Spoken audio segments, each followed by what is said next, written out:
성경을 바라보게 되면 같은 길을 걸어가면서도 복을 받는 사람이 있는가 하면 저주를 받는 자리 가운데 서는 것을 바라볼 수가 있습니다. 이삭의 아들이었던 야곱은 하나님의 은혜 가운데 복을 누렸지만 에서는 오히려 하나님 앞에 책망의 자리에 섰던 것을 바라볼 수가 있고, 또 예수님의 제자였던 가룟 유다는 다른 제자들과 같이 쓰임받지 못하고 오히려 그 배신함의 일들 가운데에 비참한 죽음의 말로를 그렇게 받게 되는 것을 바라볼 수가 있고, 초대왕 사울 하나님의 일들 가운데 세움받은 왕이었지만 불순종으로 인하여 결국에는 비참한 자리에 서게 되고, 하나님의 은혜 가운데 부름받던 다윗은 또 하나님의 뜻 가운데에 늘 중심을 다해 나아갔을 때에 그도 분명히 실수가 있었지만 그때마다 회개하고 돌이키는 그 일들 가운데에 하나님의 놀라운 언약을 그렇게 받게 되는 축복을 또한 우리가 바라볼 수가 있는 것입니다. 그래서 같은 물가에 가더라도 수영을 좋아하는 사람들은 그렇게 물이 신날 수가 없어요. 반대로 물이 무서운 사람에게는 그것만큼 괴로운 것이 없는 것입니다. 오늘 말씀에도 바라보게 되면 두 사람의 모습이 우리에게 등장하게 되는데, 바로 웃사와 오베데돔이라는 사람의 모습을 우리가 바라볼 수가 있습니다. 한 사람은 하나님의 노여움을 사서 그 자리에서 즉사를 하게 되고, 한 사람은 하나님의 뜻 가운데에 온전한 복을 누리며 나아가는 이런 은혜를 우리가 바라볼 수가 있는데, 오늘 말씀의 배경을 바라보게 되면 아미나답의 집에 수년 동안 하나님의 이 법궤가 방치되어 있었어요. 이 법궤라 함은 하나님의 말씀이 들은 십계명과 또 아론의 쌍난 지팡이와 또 이스라엘 백성들이 40년 동안 광야에서 하늘에 내려왔던 만나, 그 만나를 집어넣은 항아리, 이 세 가지가 들어있는 법궤를 이야기하고 있어요. 그런데 이 법궤를 하나님의 일들 가운데 다윗이 자기의 성으로 이 법궤를 옮기고자 하는 그런 일들 속에서 엄청난 사건이 벌어집니다. 그 법궤를 마차에 실어 오다가 소가 날뛰는 일들 속에서 법궤가 마차에 떨어지려고 하고, 그걸 떨어지지 말게 하려고 웃사가 법궤를 갖다가 그렇게 손을 댔는데, 그렇게 손으로 붙들다가 하나님 앞에 잘못함으로 인하여 그가 그 자리에서 즉사하게 되는 이런 사건이 지금 벌어지게 되는 거예요. 이 사건을 통하여 다윗이 상처를 입습니다. 하나님이 내가 법궤를 모셔오는 것을 싫어하시는가? 저 법궤 갖고 왔다가 오히려 내가 힘들어질 수도 있겠다, 이런 생각에 법궤를 갖다가 오베데돔이라는 사람의 집으로 그렇게 옮겨가게 되는 거예요. 근데 놀라운 것은 그렇게 사람이 죽어서 두려움 가운데서 이거 큰일 나겠다, 이런 모습으로 오베데돔의 집에 그렇게 법궤를 모시게 됐는데, 그 석 달 사이에 오베데돔의 집에 하나님이 주시는 놀라운 복과 은혜를 충만히 누렸다라고 이야기하고 있는 것입니다. 그렇다면 과연 이 법궤가 무엇이길래 사람이 죽기도 하고 또 복을 받기도 하는 것이냐? 출애굽기에 바라보게 되면 이스라엘 백성들이 애굽에서 400년이 넘게 종살이를 하다가 이제 모세를 세운 바 되신 그 하나님의 은혜 속에서 출애굽을 하게 돼요. 광야로 나오게 돼요.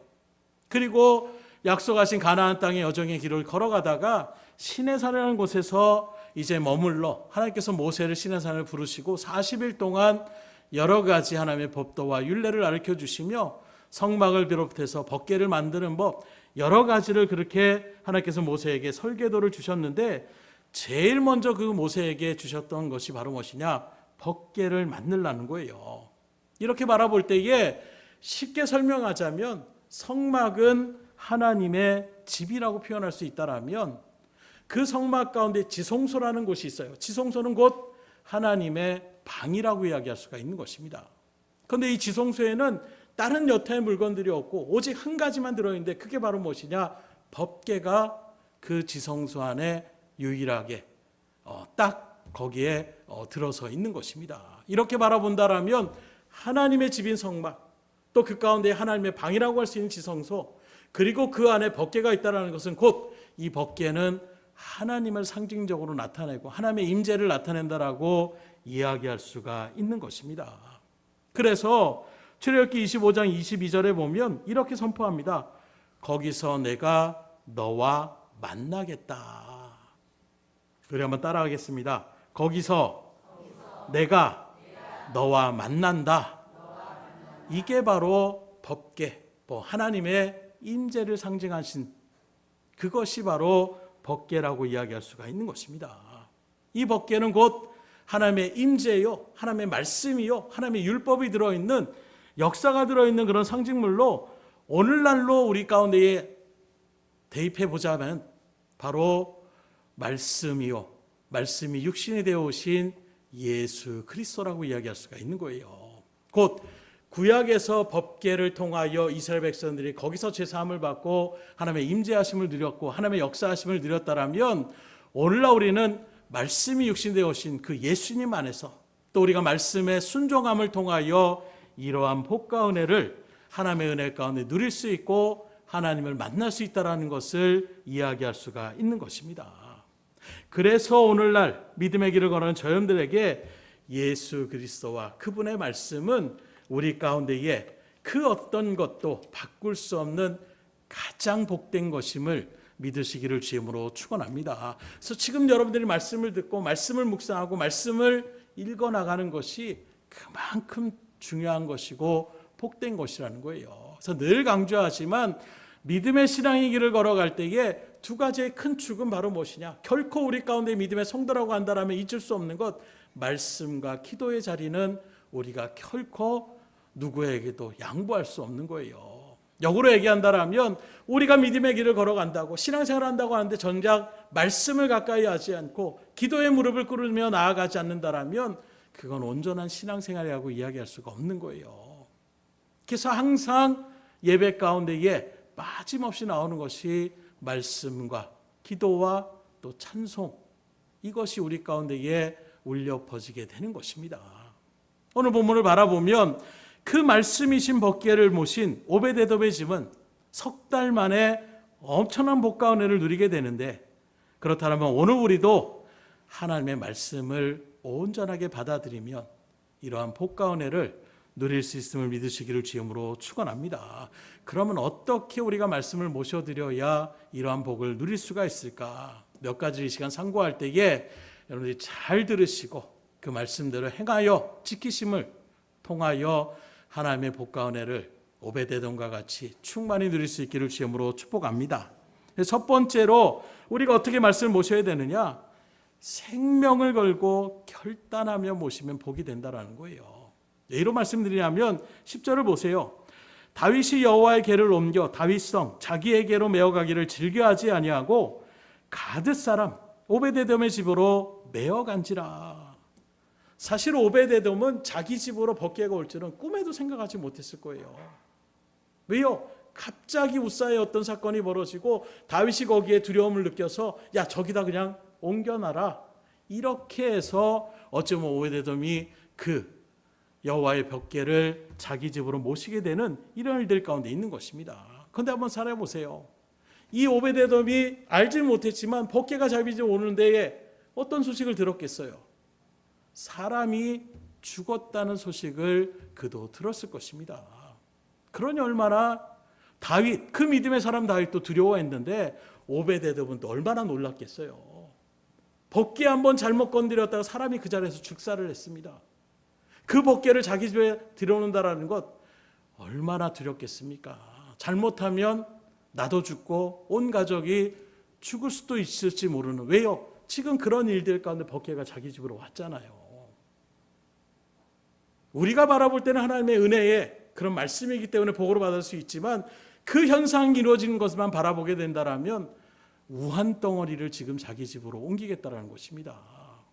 여러분들이라면 어떤 마음이겠어요? 물론 왕의 명령이기 때문에 어쩔 수 없이 받아들이는 것도 있겠지만 어쨌든 간에 그 일들 가운데서 오베데돔은 죽으면 죽으리다 하는 그런 심령의 마음으로 법궤를 자기 집으로 그렇게 옮기는 결단을 우리가 엿볼 수가 있는 것입니다. 그런데 그 결과가 어떻습니까? 에스더도 죽으면 죽으리다 나갔을 때에 하나님의 은혜 가운데에 민족을 구원하는 일들에 쓰임받았던 것처럼 오베데돔도 믿음의 결단으로 죽으면 죽으리라는 생각으로 그 법궤를 자기 집으로 모셔드렸을 때에 엄청난 복이 그 가운데에 임하게 되었다라는 것을 우리에게 증거하고 있는 것입니다. 그것도 오베데돔 한 사람의 복만이 아니에요. 그의 자손, 그 온 집안이 복을 얻었다라는 것을 우리에게 분명하게 증거하고 있는 것입니다. 그러면 이게 오베데돔의 어떤 이야기로 끝나는 것이 아니라 오늘 우리에게도 이와 같은 복을 누릴 수 있다는 것을 알려주시기 위하여 이 말씀을 기록하고 있는 거예요. 앞서 말씀드린 것처럼 이 법궤는 뭐라고 얘기했습니까? 하나님의 말씀을 상징한다고 얘기하고 있어요. 그렇다면 오늘날에도 하나님의 말씀을 모신 자는 그 개인뿐만이 아니라 그의 가정, 온 식구가 복을 누릴 수 있다는 것을 여러분들의 심령 가운데에 새길 수 있기를 주님으로 축원합니다. 그러니 말씀 들을 기회를 놓치지 마시라는 거예요. 예배가 왜 중요합니까? 말씀을 들을 수 있기 때문에 중요한 거예요. 그런데 예배를 소홀히 여긴다는 건 무엇입니까? 그 말씀 안 들어도 난 괜찮아. 난 지금 내일이 바빠. 이렇게 나아가는 순간 우리에게 예배하신 하나님의 복 가운데를 우리가 누리지 못한다면 이것만큼 억울한 것이 어디 있겠어요. 오늘 다윗 바라보세요. 복을 드렸다니까 어떻게 합니까? 바로 그러면 그것 다시 우리 다윗성으로 옮겨가자. 다윗은 이런 간절함이 있었어요. 야곱도 바라보세요. 복을 누리게 하는, 장자의 복을 누리게 하는, 하나님이 주신 복을 누리게 하여 그가 얼마나 간절하면 나갑니까? 그래서 여호와께 나아갈 때도 간절히 부르짖는 자에게 하나님이 응답하시다고 말씀하고 있어요. 세상 것들에 대해서는 우리가 정말로 살뚱몰뚱 열심으로 그걸 어떻게든지 하려고 나아가지만 정작 하나님이 주시는 복은 우리가 소홀히 여기고 대수롭지 않게 여기는 일들 속에서 우리가 그 일들에게 간절하면 나가는 것이 아니라 대충대충 나가고 있는 것은 아닌가. 오늘 다시금 주의 말씀을 모신 자의 복이 어떤 것인지를 우리에게 분명하게 증거하신 대로 하나님의 말씀의 자리를 놓치지 않기를 주님으로 축원합니다. 말씀인 것처럼 오베데돔은 두려움 가운데서도 법궤를 기꺼이 맞아들임으로 나아가는 믿음의 결단을 한 것입니다. 죽으면 죽으리라는 순교적인 자세로 법궤를 모셨고 이 일들은 보통 사람이라고는 할 수 없는, 아니 정 그렇다라면 법궤만 모셔놓고 자기들은 딴 데로 또 이사갈 수도 있는 거예요. 지금 여러분은 어디에 목숨을 걸고 있습니까? 지금도 수많은 사람들은 물질에, 권력에, 명예에 목숨을 걸고 부단하게 움직이며 그것을 잡고자 다른 박자로 나가는 그 모습을 바라볼 수 있습니다. 그러나 적어도 여러분들이 정말로 하나님의 은혜 가운데 부름받은 믿음의 성도의 하나님의 자녀가 됐다라면 그 무엇보다도 하나님의 말씀을 여러분들이 받아들일 수 있기를 주님으로 축원합니다. 그 말씀을 위하여, 그 복음을 위하여 우리가 정말로 생명을 걸고 나간다라면 하나님 반드시 그 자리 가운데 복을 주시는 거예요. 두 번째로 하나님의 말씀을 어떻게 모셔야 되느냐? 소중히 여기고 모시면 복이 되는 것입니다. 오베데돔은 고앗 자손의, 고라 계통의 고앗 자손의 레위인이라는 것을 우리에게 증거하고 있는데, 레위인이라고 해서 모두가 다 그 법궤 가운데 가까이 갈 수가 없는 거예요. 우리가 레위기서를 같이 상고한 것처럼 레위인들은 법궤를 짊어지거나 성막을 갖다가 다른 곳에 걷었다가 치거나 이런 일들이 어떤 일들을 하는 것이지, 이 법궤만큼은 제사장들이 그 일들을 관리하는 것을 우리가 바라볼 수가 있는 거예요. 그러니 레위인이라고 할지라도 이 법궤를 모시는 것은 그만큼 두렵고 어려운 것입니다. 그러나 오베데는 그 법궤를 소중히 모셨고 그 헌신에 감동하신 하나님께서 그에게 복을 주신 것입니다. 여기서 중요한 것이 있는데 바로 그의 마음과 정성이라는 거예요. 곧 하나님의 말씀, 그 법궤를 받아들이고 했던 그 마음과 정성이 하나님 앞에 감동을 주신 것이고, 그러니 하나님께서 그 집안 가운데에 복을 누리게 하여 주셨음을 우리가 분명하게 깨달을 수가 있다는 거예요. 그렇다면 오늘 우리들도 마찬가지입니다. 오늘 우리도 하나님의 섬김에 어떤 마음과 정성을 가지고 나가느냐에 따라서 하나님이 우리에게 예배해 주신 놀라운 복 가운데를 우리가 충만히 누릴 수가 있는 것입니다. 곧 하나님의 마음에 감동을 줄 만한, 하나님의 마음을 시원하게 할 만한 그런 믿음의 모습을 한번 나아가 보세요. 그런 정성을 한번 주님 앞에 드려보세요. 하나님 역사하십니다. 뭐 세상에서도 뭔가를 얻으려고 했을 때에 뭐 고목나무 앞에서도 그 돌탑을 쌓는데도 온갖 정성을 들이며 나아가는 그런 일들 속에서도 혹시 무너지면 부정탈까 봐 그걸 갖다가 정성 끌어 나가는 세상의 어떤 일들 가운데서 그 태양 앞에서 뭔가 소원을 빌며 이루어질 거라고 그 많은 사람들이 우글하고 나가는 데를 그걸 그냥 몇 시간씩 걸려가지고 그렇게 나아가는 이런 모습들, 어떤 세상의 일들 가운데에 나름의 어떤 소원을 이루려고 해도 그렇게 나가는데 하나님의 놀라운 복과 은혜를 우리가 누리며 나아가는 그 믿음의 일들 가운데 우리는 얼마나 하나님께 마음과 정성을 들여서 그렇게 나아가고 있습니까? 대충 해도 하나님 사랑하시니까 주시겠지. 혹시 이런 마음으로 우리가 하나님을 경홀히 여기고 만홀히 여기며 나아가고 있지 않습니까? 성경을 바라보십시오. 하나님은 만홀히 여김을 받으시지 않는다라고 말씀하고 있어요. 온전한 섬김을 하나님은 요구하고 계십니다. 그런데 우리는 겨우 그 일들을 하면서 하나님 왜 그렇습니까? 뭔가 안 될 때면 마치 광야 이스라엘 백성들처럼 그것만 안 되면 하나님 앞에 원망불평은 그냥 측절같이 나타나고 그 모든 일들의 역사를 이뤄나가신 하나님의 은혜는 조금 더 생각하며 나가지 않는 이런 발걸음, 결국엔 하나님 앞에 책망밖에 들을 것이 없는 거예요. 끝까지 그 말씀을 의지하여 나아갔던 여호수아와 칼렙을 바라보십시오. 하나님이 그 믿음의 모습, 수많은 사람들이 다 벌떼와 같이 달려서 너 죽고 싶으냐 나가는 그 속에서도 두려워하지 않고 하나님이 우리 함께 하시면 우린 충분히 저 땅을 정복할 수 있다라고 말씀에 의지하여 그 하나님의 능력을 위해 나갈 때에 하나님은 그들의 믿음을 그냥 내버려 두시지 않으세요. 결국에는 여호수아를 군대 장관으로 삼으시고 그 갈렙은 유다의 지파 가운데에 그 선지를 갖다가 얻게 되는 놀라운 믿음의 일들, 하나님 믿고 의지하며 나가는 정말 하나님밖에 있으면 난 충분히 할 수 있다라는 그 온전한 정성과 그 마음을 가지고 나갈 때에 하나님 그 심령을 통해서 역사하시는 거예요. 오늘 여러분들의 마음을 다시금 감찰해 보시고 나는 정말 하나님 앞에 어떤 마음인가? 나도 똑같이 이스라엘 백성들의 광야 가운데 선 것처럼 조금만 내 뜻대로 한다면 원망불평은 그렇게 득달같이 하나님 나한테 왜 그렇습니까? 이런 일들을 너무나도 쉽게 하면서 정말 하나님 앞에 열심으로 나아가는 우리의 발걸음 무엇이 있는가? 그저 한 달란트 받은 자처럼 그저 항아리를 갖다가 그걸 달란트를 묻어두고 이렇게 해도 대충 뭐 주인은 본전만 그렇게 찾아드리면 되겠지, 이런 안일한 마음 가운데 있을 때에 게으른 자라고 악한 자라고 오히려 책망받게 되는 이러한 자리에 결코 여러분들이 서지 않기를 주님으로 축복합니다. 받은 것을 통하여 그 주인의 의도를 생각하고 이것을 통해 내가 열심으로 해야 되겠다라는 그 발걸음 가운데 있을 때 하나님은 착하고 충성된 종아 칭찬하여 주시는 거예요. 여러분들은 하나님 앞에 지금 칭찬받을 만한 자리에 있습니까? 아니면 하나님 앞에 책망받을 자리에 서 있습니까? 책망받을 자리에 서서 하나님의 복을 바라고 원한다고 해서 누릴 수가 없는 거예요. 하나님의 뜻대로 나아가면 하나님은 복을 책임져 주시는 것입니다. 그의 복을 온전히 누릴 수 있기를 주님으로 축원합니다. 그래서 구원은 우리가 믿음으로 받지만 복은 우리의 마음과 정성으로 받는다라고 이야기할 수가 있는 거예요. 구원은 오직 십자가의 은혜로만 받을 수 있습니다.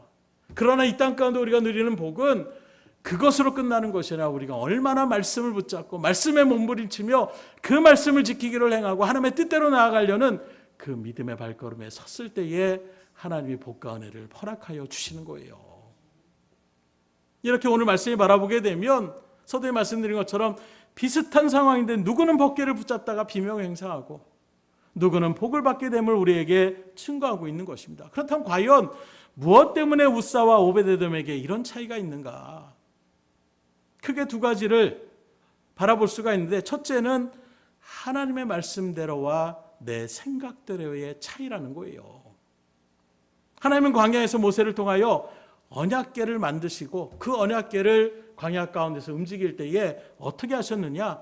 사람들이 4명이 어깨에 들쳐매고 법궤를 옮기라고 하나님께서 지정하여 주신 거예요. 그래서 40년에 텐트를 걷고 성막을 걷었다가 다시 치고 이런 일들을 할 때마다 레위 자손들이 그 일들을 법궤에 채를 깨워가지고 거기에 한 명씩 앞에 2명 뒤에 2명 이렇게 해서 4명이 벗개를 갖다가 어깨에 짊어지고 그렇게 광야의 길 가운데에 옮겨 나갔다라는 것입니다.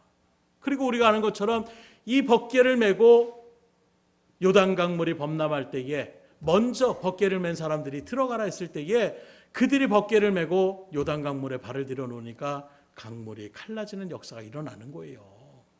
하나님의 말씀에 의지해 나아가면 이렇게 하나님께서 역사하여 주시는 것입니다. 그런데 우사가 개를 모셔올 때에 블레셋 사람들이 사용했던 방법대로 수레를 만들고 거기에 개를 싣고 오다가 지금 비명행세를 하게 되는 거예요. 그럼 오늘 10절의 말씀을 바라보게 되면 어떻게 됩니까? 다윗이 여호와의 궤를 옮겨 다윗성 자기에게로 메어가기를 즐겨하지 아니하고 가드 사람 오베데돔의 집으로 메어간지라. 여기는 어떻게 합니까? 메어서 그것을 가져갔다라는 것을 분명하게 우리에게 증거하고 있는 것입니다. 그러니 이 시간에도 분명히 여러분들이 심령 가운데 새길 것은 무엇이냐? 내 방법대로 한다고 다 복이 아니에요. 하나님의 말씀대로 순종하며 그 뜻대로 나아갈 때에 복과 은혜가 임하게 되는 것입니다. 하나의 방법이 이렇다라고 말씀으로 기록하고 있는데 하나님 지금 시대가 이렇으니까 이렇게 하는 것이 낫습니다. 우리 생각대로 우리 마음대로 나갈 때에 그때 하나님 역사하시지 않는 거예요. 오히려 하나님의 책망의 불길만이 그 가운데 떨어질 수밖에 없는 것입니다. 작은 것 하나라도 하나님의 뜻대로 의지하며 나아가십시오. 그래서 가끔 어떤 결정이나 이런 일들을 할 때에도 먼저 하나님 앞에 기도하며 하나님의 뜻을 물으며 우리가 먼저 나아가시라는 거예요. 왜요? 이것이 하나님의 말씀으로 우리에게 청하신 것이니까. 내가 다 결정하고 내가 다 해놓고 하나님 요것만 해주시면 됩니다. 택도 하나님께서 해주시지 않습니다. 오히려 하나님이 말씀하시는 대로 나아가고 순종. 하나님 지금 요단강이 겁나는데 거기 발디디다가 벗게 떠나려갈 수도 있습니다. 사람들 죽을 수도 있습니다.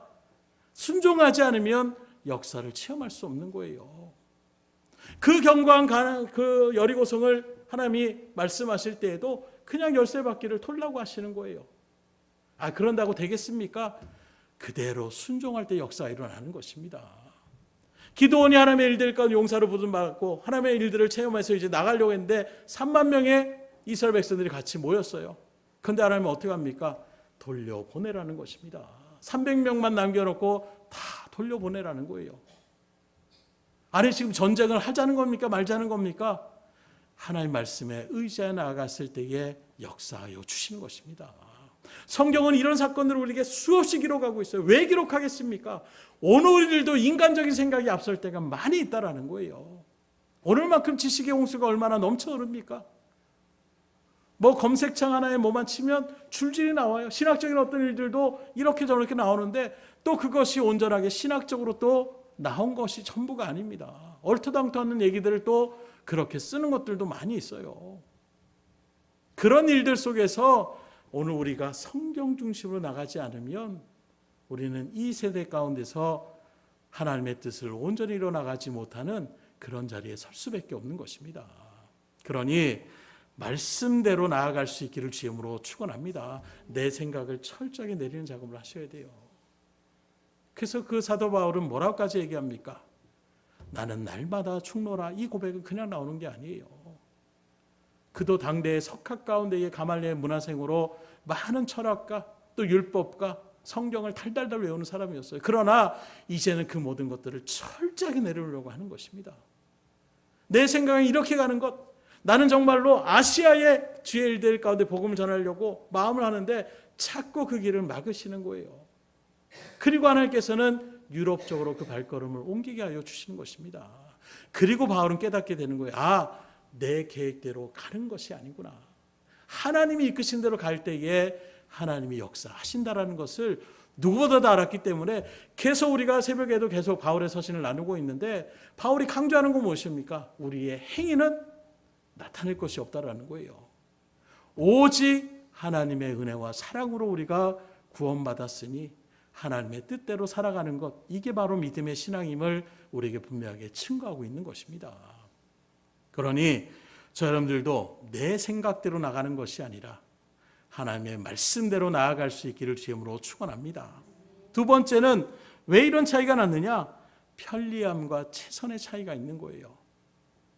우사는 다윗이 시켜서 하는 일이기 때문에 쉬운 방법으로 일을 했습니다. 곧 벗개를 수레에 그렇게 실어서 옮기기로 작정하는 거예요. 그리고 그 수레를 그렇게 가다가 뭔가 벗개가 떨어질만 하면 그거 그냥 내가 막으면 되지. 이런 정말로 잠깐의 생각으로, 편리한 생각으로만 그 일들을 진행했던 것을 바라볼 수가 있는 것입니다. 그러나 오베데돔은 하나님의 말씀대로 어깨에 메어서 그 벗개를 짊어지고 자기의 집으로 옮긴 것을 바라볼 수가 있는 것입니다. 잘못하면 자신뿐만 아니라 온 가족이 죽을 수도 있는 그 언약궤를 가족과 함께 자기 집에 석 달 동안 그렇게 모시며 나아갔던 그 모습. 사실 오베데돔도 언약궤를 운반하는 일이나 모시는 일이 쉽지 않았을 거예요. 벗개가 가볍지 않습니다. 금으로 모든 것을 입혔고 나아가는 그 모든 일들 속에서 결코 가볍지 않는 거예요. 힘든 것입니다. 자기만 아니라 온 가족이 또 얼마나 어려웠겠습니까? 그래도 최선을 다하여 그렇게 하나님의 말씀의 벗개를 옮겨 모시니까 하나님이 그 가정을 복되게 하여 주시는 것입니다. 그렇다면 오늘날 우리에게 이 말씀을 어떻게 적용하는지가 중요한 거예요. 오늘 우리의 모습은 어떻습니까? 많은 현대인들이 다 우사와 같이 행하며 나가고 있지 않냐라는 거예요. 신앙생활을 편리하게 합니다. 내 중심적으로 합니다. 주일날 한번 주일 성수 지키면 되는 것이지 이 정도의 마음으로 우리가 나아가고 있지 않냐라는 거예요. 여타의 민족 가운데서도 우리 정말로 배달의 민족이라는 우리 대한민국 그 어떤 민족보다 열심히 엄청난 민족들입니다. 그래서 외국에 어떤 이민을 가도 한국 사람들의 부지런함을 보고 사람들이 놀랄 정도예요. 열심으로 나가는 그런 모습들, 그래서 우리의 믿음의 선조들도 정말로 말씀 그대로 철저하게 지켜나가는 그런 말씀의 모습들을 하나님이 바라보시고 이 땅에 이렇게 복을 주신 것입니다. 그런데 오늘날 우리들은 어떤 모습이라는 거예요. 오히려 세계화가 됐다라는 이런 모습 속에서 여타의 많은 어떤 그런 지식의 홍수들 가운데서 우리가 좋은 것들만을 받아들이는 것이 아니라 오히려 편리함을 추구하며 나가는 이런 모습들, 특별히 코로나 일들 속에서 흔히 말하는 온라인 그런 어떤 예배를 갖다가 어쩔 수 없이 드리게 됐던 이 일들, 지금은 거의 뭐 그렇게 나가지 않지만 어느 순간에 그것이 또 자리매김해서 굳이 뭐 교회 나가야 되느냐, 온라인으로 예배 드려도 상관없지, 이런 마음의 발로로 나가는 사람들이 또 부지기수로 많이 있는 것입니다. 왜 이런 일이 벌어집니까? 뭐 어디에서나 하나님은 계시니까, 말씀만 내가 들으면 되니까 그 의도만 있으면 얼마나 좋겠어요. 그러나 그 속을 들여다보면 결국에는 자신의 편리함이 그 가운데에 내재되어 있음을 부정할 수가 없는 것입니다. 적당히 새벽 기도하고 적당히 주일 성수하고 적당히 하나님 앞에 헌신하며 나가면 그럼 하나님이 복을 주시겠지. 심지어 규모가 있는 교회 가운데서는 주보에다가 온라인 어떤 주소들을 줘요. 헌금을 갖다가 그냥 다이렉트로 그렇게 하는 것입니다. 물론 그것 자체가 의미가 없다고 생각할 수는 없을 거예요. 그러나 정말로 내가 정성을 다해서 준비해서 또 하나님의 말씀 앞에서 기도로 또 그리고 봉투에 그리고 나서 하나님 앞에 내가 정성을 다해 드릴 때에도 헌금을 갖다 집어던지지 드리는 분 없을 거예요. 다 그러면 하나님 받으시옵소서 하는 마음으로 드리는 것과 그냥 온라인 계좌 찍어서 나아가는 이런 모습들, 물론 여러 가지 뭐 교회 재정이나 이런 일 할 때에 바로 통장으로 오는 것 더 편할 수 있습니다. 그러나 그게 아닌 거예요. 그게 다가 아닌 것입니다. 예전에도 정말로 많이 듣던 이야기가 심지어 그 봉투에 헌금을 준비하며 나갈 때에 빳빳한 일부러 막 은행에서도 뭐 최고의 뭐 현권이나 뭐 이런 것들을 바꿔서 나가려고 했던 모습들, 그것 자체가 뭔가 대단하다고 얘기할 수가 있겠어요. 꼭 빳빳한 돈만 하나님 받으십니까? 그건 아닐 거예요. 그러나 무엇이 있느냐? 하나님 앞에 드리려고 하는데 내가 대충 드리지 않겠다라는 그 마음을 하나님이 아시기에 기뻐하시는 것입니다. 그냥 준비하지 않다가 뭐 이렇게 오면은 거기에 부랴부랴 이렇게 내는 모습과 그걸 일주일 전부터 준비해서 또는 뭐 구겨진 그런 있으면 뭐 다림질을 하거나 뭐 심지어 뭐 두꺼운 책에다 끼워서 이런 얘기들, 그 얘기가 왜 우리 가운데 있느냐? 그 정성을 우리가 본받자라는 거예요. 어느 순간에 그런 것들, 거기에만 몰두하는 것은 물론 잘못된 것입니다. 그러나 그 마음의 정성으로 내가 하나님 앞에 드릴 때에 대충 드리지 않겠다는 그 마음만큼은 우리가 놓치지 않아야 되는 거예요. 그러면 하나님이 복을 주시는 것입니다. 우리가 신앙생활을 해서 알지만 신앙의 길을 걸어가는 것 쉽지 않아요. 지금 이 시간에 여러분들이 이렇게 예배 자리에 나오는 것 쉽지 않습니다. 그냥 집에서 편하게 쉬는 것이 더 낫지, 이 자리 가운데서 여러분들이 앉아서 또 맡겨진 일들을 감당하며 나가는 것 결코 쉽지 않습니다. 여러 가지 내가 해야 될 일들도 있고 밀리는 일들도 있고 바쁜 것들도 있을 거예요. 그럼에도 불구하고 우리가 주의 일들 가운데 나아가는 것, 또 말씀대로 우리가 살아야 됩니다. 순종해야 됩니다. 여러분들이 들었는데도 그것대로 하지 못하는 이유가 무엇입니까? 쉽지 않아요. 사랑하라고 했는데, 당장 미워 죽겠는데, 당장 나에게 손해를 끼쳤는데, 당장 나에게 이런저런 일들이 있는데 어떻게 사랑할 수 있습니까? 부딪히면은 우리 가운데에 하나님 그 상황에서는 정말 힘들 수밖에 없습니다. 이게 우리의 신앙의 모습일 거예요. 예배 중심입니다. 아무리 회사가 바빠도 하나님 앞에 먼저 예배 드려야 됩니다. 이런 말을 드릴 때 여러분들에게 부담이 안 될 수가 있겠습니까? 그러다가 내가 회사 잘리면 우리 가정은 어떻게 되고 내 삶은 어떻게 되고 당장 불안할 수밖에 없는 우리의 모습이지 않겠냐라는 거예요. 쉽게 나가는 사람들에게는 별로 대수롭지 않을 것입니다. 그러나 정말 하나님의 말씀대로 살려고 할 때에는 부딪히는 것들이 이만저만이 아니에요. 생각 없이 우리가 하나님의 말씀의 뜻대로 살려는 마음 없이 우리가 그냥 세상과 타협하며 살아가면 아무런 문제가 되지 않습니다. 사탄도 그런 발걸음을 별로 그렇게 요동치지 않아요. 그러나 마음 붙잡고 이제는 내가 하나님의 뜻대로 살아야지 하는 순간 여러 가지 부딪힘의 일들이 나타나더라는 거예요. 그래서 몇 번 말씀드린 것처럼 예전에 사역할 때에도 특별히 작정 새벽 기도를 한다고 하니까 나는 장로님이 이제는 내가 좀 새해에는 그렇게 시작을 해야지, 딱 마음 잡고선 첫날 딱 나오는데 교통사고가 딱 터진 거예요. 크게 사고는 나지 않았지만 그 접촉사고를 딱 난 다음부터 어떤 마음이겠습니까? 제 마음 같아서는 그럴 때일수록 더 하나님 앞에 나아가야지. 아마 여러분들이라면 고난이 올 때에 더 하나님 앞에 우리가 붙잡으라는 이런 말씀대로 아마 여러분들은 더 나아가게 되는데 그렇지 않으시더라고요. 오히려 어떻게 하느냐? 이거 나가지 않는 게 더 좋겠다. 쉽게 마음을 돌아설 수밖에 없는 이런 모양들. 한 가지 예를 든다지만 여러분들도 그렇게 주저앉아 버린 여러분들의 결심과 결단의 자리가 있지는 않았습니까? 말씀 앞에 끝까지 최선을 다해 나아갈 수 있기를 주님으로 축원합니다. 적당히 해서는 안 돼요. 성경 어디 말씀에도 적당히 나한테 나오고 적당히 예배드리고 적당히 순종하고 하는 우리에게 말씀하지 않습니다. 온 힘과 정성을 다하여 열심을 다하여 최선을 다하여 온전히 하나님은 우리에게 100%의 모습을 굉장히 원하고 계세요. 부족한 우리들이 100% 하나님의 그 완전하신 마음에 붙잡힌 바 되어져서 나아가는 것이 쉽겠습니까? 그렇기 때문에 기도하는 거예요. 하나님, 하고 싶어도 제가 이런 상황이에요. 하나님, 어찌할 바를 모르겠습니다. 하나님, 능력을 주시옵소서.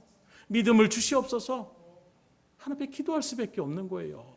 내가 충분히 할 것 하나님 앞에 기도하죠. 저도 마찬가지예요. 내가 늘상 하던 일이라면 기도하기 쉽지 않습니다. 그러나 뭔가 문제가 생겨서 내 어떤 능력의 한계를 벗어나게 되면 하나님을 의지하며 나아가잖아요. 근데 정말 하나님의 뜻대로 살려고 하니까 하나님 없이는 될 수가 없는 거예요. 그 열매들을 맺힐 수가 없는 것입니다. 사랑의 열매들을, 희락의 열매들을, 화평의 열매들을 쉽지 않아요. 당장 내 마음을 괴롭히게 하고 당장 내 마음을 어둡게 하고 당장 나를 힘들게 하는 수많은 일들 속에서 내가 어떻게 기쁨을 느낄 수 있고 내가 어떻게 화평을 느낄 수 있습니까? 그래서 기도하는 거예요. 상황은 이렇지만 그럼에도 불구하고 하나님밖에 의지할 수 없습니다. 하나님 붙잡아 주시옵소서. 기도해 보세요. 하나님이 역사하십니다. 정말로 하나님밖에 아닙니다. 하나님이 안 되시면 안 붙잡으시면 안 됩니다라는 진심을 다해 주님 앞에 나아가면 하나님 위로해 주세요. 기쁨을 주세요. 다시금 힘을 더하여 주십니다. 그러니 온 마음을 다하여 최선을 다하여 주의 뜻 가운데 그 말씀에 의지하여 나아갈 수 있기를 주님으로 축원합니다. 힘들어도 하셔야 돼요. 두려워도 하셔야 돼요. 그럴 때일수록 더 붙잡고 나아가면 오베데돔처럼 놀라운 하나님의 축복을 누리며 나아갈 수가 있는 것입니다. 마지막으로 하나님의 말씀을 잘 모셔드리면 자신뿐만 아니라 자자손손이 그 가문이 복이 많은 것을 우리에게 증거하고 있는데, 법궤를 모신 오베데돔은 개인만이 아니라 온 집이 복을 받았다는 것을 오늘 말씀에도 분명하게 기록하고 있습니다. 한 사람의 믿음의 결단이 가정에 복을 누릴 수 있다는 것을 보여주고 있어요. 나아가서 이 같은 사건을 역대상 13장에 바라보게 되면 14절에 이렇게 증거합니다. 여호와께서 오베데돔의 집과 그의 모든 소유에 복을 내리셨다. 그가 갖고 있는 모든 물질의 복까지도 하나님께서 더하여 주셨다고 말씀하고 있어요. 여기에 더한 것이 역대상 26장 4절로 8절에 보면 이렇게 말씀합니다. 오베데돔의 아들들은 맏아들 스마야와 둘째 여호사밧과 셋째 요아와 넷째 사갈과 다섯째 느다넬과 여섯째 암미엘과 일곱째 이사갈과 여덟째 부올레데이니 이는 하나님이 오베데돔에게 복을 주셨습니다. 그의 아들 스마야도 두어 아들을 낳았으니 그들의 조상의 가문을 다스리는 자여 큰 용사라. 스마야의 아들들은 오드니와 르바엘과 오벳과 엘사밧이며 엘사밧의 형제 엘리후와 스마가는 능력이 있는 자이니 이는 다 오베데돔의 자손이라. 그들과 그의 아들들과 그의 형제들은 다 능력이 있어 그 직무를 잘하는 자이니 오베데돔에게서 난 자가 62명이며 그 자자손손이 얼마나 하나님께서 복을 주셨는지를 이렇게 길게 열거하고 있는 거예요. 특별히 오늘날에 우리가 잘 생각하지 못하지만 고대 시대 가운데서는 자손들이 많은 것이 가장 큰 축복이었어요. 그래서 8대까지 오베데돔에게 아들이 있다는 것, 여호와께서 복을 주셨기 때문에 그렇게 자손이 많았다는 것입니다. 그리고 자손들마다 큰 용사가 되고 능력 있는 자가 되고 그 형제들도 다 능력이 있다. 그냥 사람만 많은 것이 아니라 그 집안에 있는 사람들, 그 자자손손들이 하나님의 일들 가운데 능력 있는 사람으로 쓰임받았다는 것을 이야기하고 있어요. 이렇게까지 자세하게 기록한 것은 뭘 얘기하고 있습니까?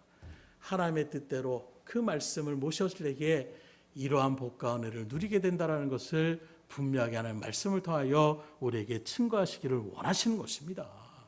그런 이 시간, 이 말씀 앞에서는 여러분들도 분명히 마음 가운데 새겨야 될 것이 바로 무엇이냐? 여러분들이 말씀을 소중히 여기고 그 말씀대로 믿음의 결단을 하면 하나님은 그의 후손들을 가만히 놔두지 않으세요.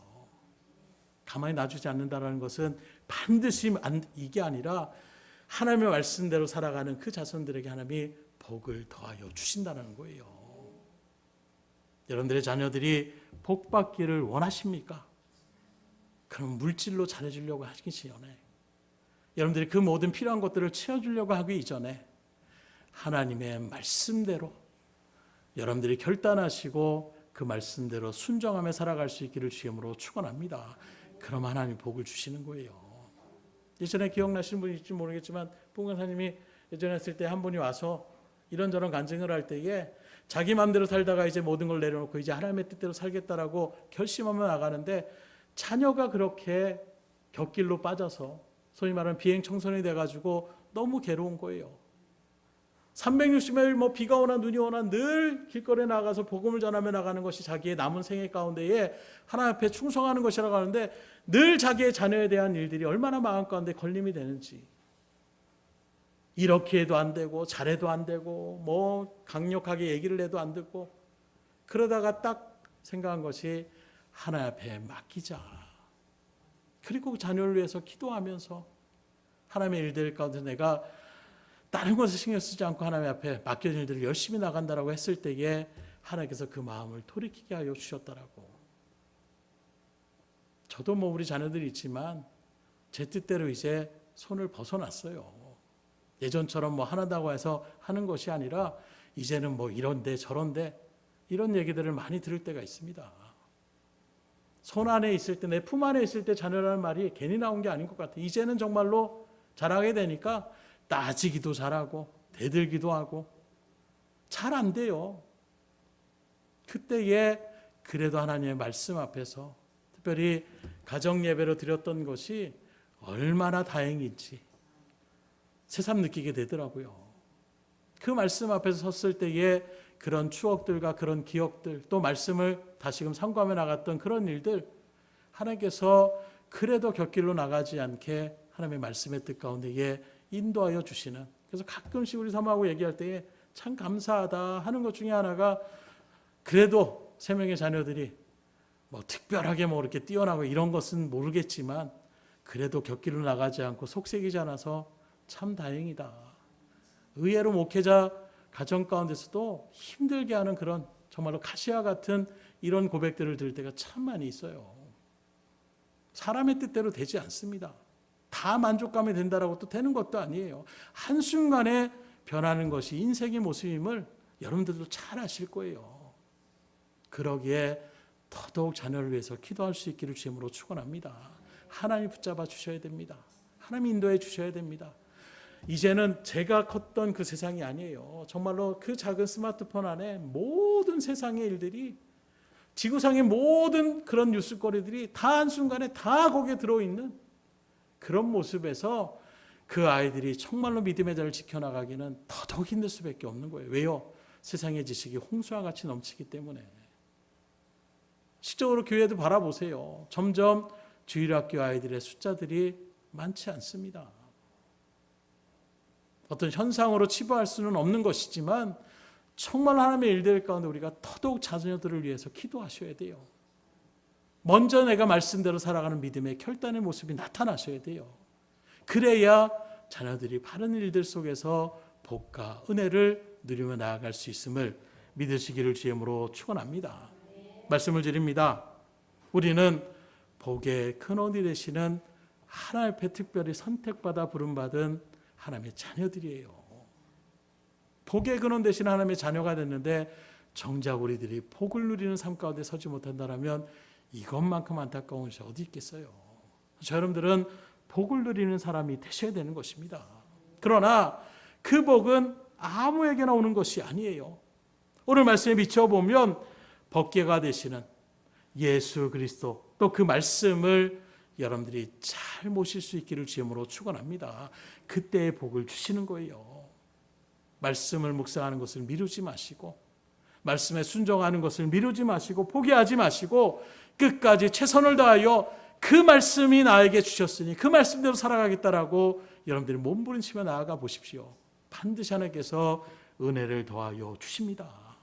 나아가 말씀의 소중한 것임을 알고 하나님의 방법대로 섬길 수 있기를 주님으로 축원합니다. 내 편리한 대로 나가는 것이 아니라 하나님의 말씀이 그렇다면 하나님의 말씀대로 나아가셔야 되는 거예요. 그러면 반드시 복의 근원 되신 하나님이 오베데돔의 집에 큰 복을 허락해 주셨던 것처럼 여러분들에게도, 여러분들 자녀들에게도 복을 허락하여 주실 것입니다. 이런 복과 은혜를 충만히 누리셔서 주변에 믿지 않는 영혼들에게 하나님의 자녀의 복이 어떤 것인지를 환히 드러내며 나갈 수 있는 믿음의 자리 가운데 서시고 그렇게 하나님의 영광을 드러낼 수 있기를 주임으로 축복합니다. 우리 옆에 사람을 선포하겠습니다. 당신은 복된 사람입니다. 복된 사람답게 사실 수 있기를 주임으로 축원합니다. 기도하겠습니다.